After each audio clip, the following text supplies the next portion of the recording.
Coach Fisher been stressing it since yesterday, and they're a good team, and they're used to winning, and 1AA, so they're a good team, and Coach Fisher keep preaching that we can't look over them. We gotta focus in on them, even though we got a big game next week. We gotta focus in this week, and we can't look past our opponent, and that's what we got this week, so we gotta focus in. Also a big chance for you guys to just continue fine-tuning what you're doing, right? Yeah, it's a big opportunity to just go out there and just to focus on things and work on things out there. And we gotta have a great week of practice. And this week we just gotta go out there and focus, and we just gotta lock in. How's the ankle feeling? I know you had to step out of the game for a little bit. Just how's it feeling a couple days after? It feels good, and it's healing up good, and it actually is getting better than what it was, so it's getting better. Is the hamstring still giving you any issues? No, hamstring haven't given me no problems.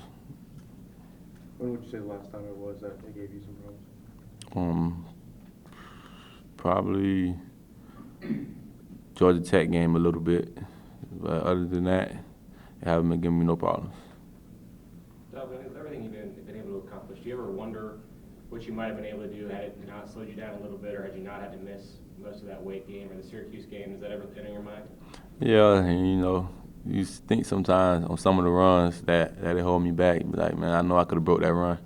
And in some of them games that I wanted to be out there, like Wake Forest and Syracuse game, you just know I wanted to be out there, and I know I could have made a couple of plays, and you just think back like that. I know I could have on this run, I could have broke off like that, but hamstring, you can't do nothing about it. That's the frustrating part about it. Are you able to appreciate what you've been able to do so far this year? Yeah, I have, and Coach Graham and Coach Fisher, they did a good job of getting me ready this season, and especially Coach Graham, all the time we put in the film room, individual work over the summer with Coach Vic, so I really do appreciate it.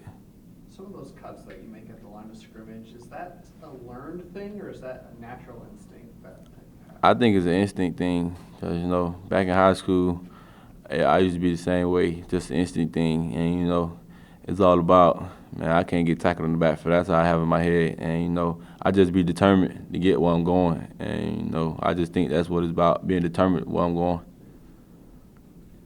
Going back to what some people were talking about with what you've done this season, there's 3 records you hold. You're tied for most 200-yard games, tied for first with the average rush per minimum carry of 20 yards. You're 36 yards away from the most all-purpose yards by an FSU running back in one season, and you're 6 touchdowns away from tying the single-season mark of most by a running back. A lot of people have just been like, wow, this is an incredible season. Do you ever kind of get caught up in just kind of what you've been able to do, or is that something you more or less focus on when the year is done? I really don't focus on it at all, and I just like going out there and competing. I love football, and I always been like that. I just love the game, and I love going out there, having fun with my brothers, and going out there every day. I just feel like it's a new opportunity for me, and I just love the game of football and all the things that's coming with it. It's just happening, and we're all breaking all the records and stuff. I just feel like it's just all God, and it's a blessing. So I just like going out there, and I love football. And, I just feel like every day it's a new opportunity for me. Have you ever crossed paths with any other running backs out there? I know you and Leonard Fournette were the same class. Have you ever met him or Derrick Henry or any of those guys? I met Fournette at a couple of camps and stuff like that, and I met him at USC and stuff like that. But we talked a couple of times, so I met him at camps. Do you enjoy watching those guys? Do you even get a chance to watch them? And do you enjoy seeing them, do what they do as well? Yeah, I love watching those guys run, especially Fournette, Henry, and Ezekiel. It's hard to bring those guys down. I like the determination them guys run with, especially Fournette and Henry, and some big guys. And I just like watching them run. I go home after the game and watch highlights on their games. Do you feel like you're sometimes competing against those guys? No, I don't. I feel like I'm competing with the other team when we go out there on Saturdays, but not with those guys, not at all. Dalvin, if you had to face the FSU defense for a full game, what kind of numbers would you put up? Oh no, that's a good question, man. Our defense been playing real good this year, man. And I be joking with Reggie, and I be like, man, y'all can't tackle me, but Reggie, I just be hyping them up. But done some good, especially in practice. We go good on good. It be hard. It's hard. So that's a good question. it's hard running against those guys in practice. Let me give you an over-under. This is what you've done against ACC defenses, which FSU obviously is. 17 carries, 135 yards, about a touchdown. You go above that or below that against I don't know, man, because I ain't seen a bunch of running backs running for over 100 yards on Florida State this year, especially the ID. They tough. So I can't give you no numbers today. I don't know. With it being senior day, I mean, is it important to send those guys out with not just a win, but to get them in their final home game, get them out with a great performance? It's very important, man. I look up to all the seniors, and you know, when I got here, most of them took me under their wings. So you know, it's very important that we send those guys out on the right note. Man, Coach Fisher ain't stressing that enough, man. We playing for the seniors this week, and you know, this their last time walking to Doak Campbell Stadium, and you know, so I feel like it's very important that we go out there every day in practice and show that we willing to lay it on the line for the seniors this weekend. How much does things like pass and run protection become important for you guys, not knowing Freddie's status and when he's going to come back? Because it seems like yesterday, in individuals, that was such a big part of those drills. Yeah, right now I feel like we got to go out there and we gotta block for each other, and you know, not knowing if Freddie gonna play this week or whatever, but you know, me and Jaquez, we know we got to block for each other, and you know, pass protection, run block, anything. We know we got to do that for the team, and we got to do it for each other. So we put that in our head, and we working on it every day in practice. And how would you assess Jaquez as a blocker? Because it seems like with his size, it doesn't seem like a lot of people could really get past someone like him. So has he been about what you've expected, or better, or how would you describe it? He's been better than I expected, and you know, because he go out there and work, and you know, he's really good at it, and you know, he's getting better at it every day. So you know, he's better than I expected him to be. Jimbo said that during the game when you guys went into 2 running back, you actually kind of initiated saying, "Let me take the first couple of blocks." Just kind of how that conversation go. What did you see to say, "Let me kind of take the lead with that"? I actually just wanted him to get comfortable back out there, and you know, I just wanted to block for him. I like seeing him run, and you know, I know he just be one man away from scoring, and you know, and I just really like blocking for him, and I just like seeing him run. Dalvin, you and Derwin have had maybe kind of similar paths, both highly recruited, came in, enrolled early, and then maybe a little bit before midseason is when you guys really took off. So how difficult is the transition from when you first come in to when you do start making that impact, which for you two was right around midseason? Yeah, it's very critical because, you know, you come in, you highly recruited, and then, you know, you just got to wait your turn. And, you know, it's all the mindset. And, you know, Darren did a good job with handling the situation. And, you know, he stepped right in, and now he's making all the plays, you know. Darren, everyone on the field. And, you know, that's what the same way with me. I just had to wait my turn last year. And, you know, I stepped in, I was making plays right away.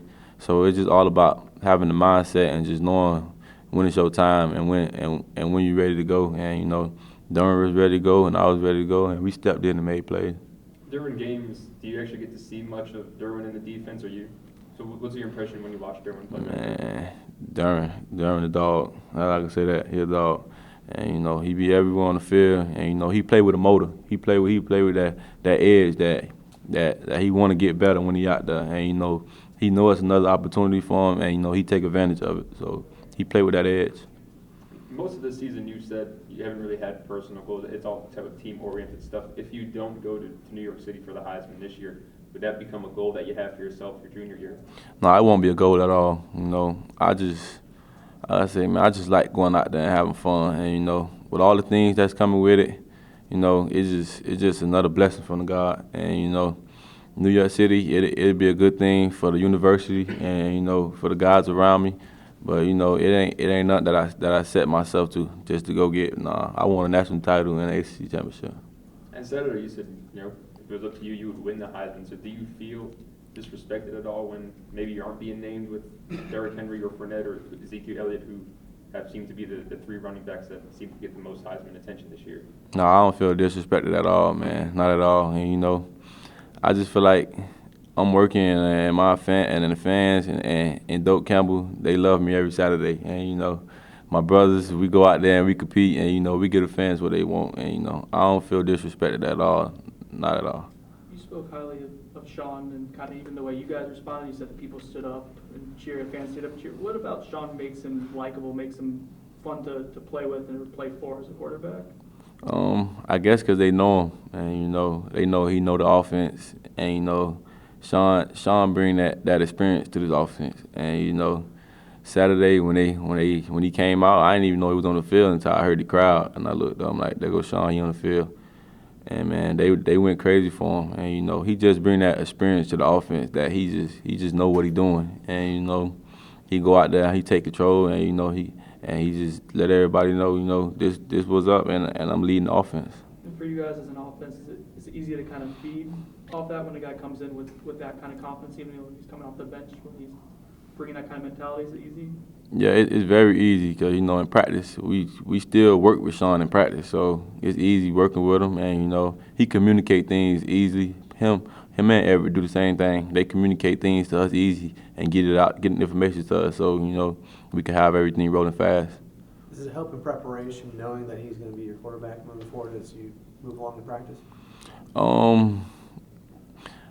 Yeah, it should, because we know who the quarterback is, and but we work with both of those guys in practice. But knowing who the quarterback is, and then knowing the game plan, knowing how Coach Fisher gonna call it, yeah, it do help. Dalvin, we ask you all the time about what you think about your chances at the Heisman and stuff, but how often do you think about the Heisman? I really don't think about the Heisman at all, to tell you the truth. You probably be like, nah, he playing. I don't think about it at all, and so I just love football, man. I just love being out there and having fun, because you never know when it could be taken away from you. So I just love going out there and having the opportunity to be out there on that field out there. One more question. How often do friends and family talk to you about the Heisman? They talk about it a lot, tell you the truth, they do.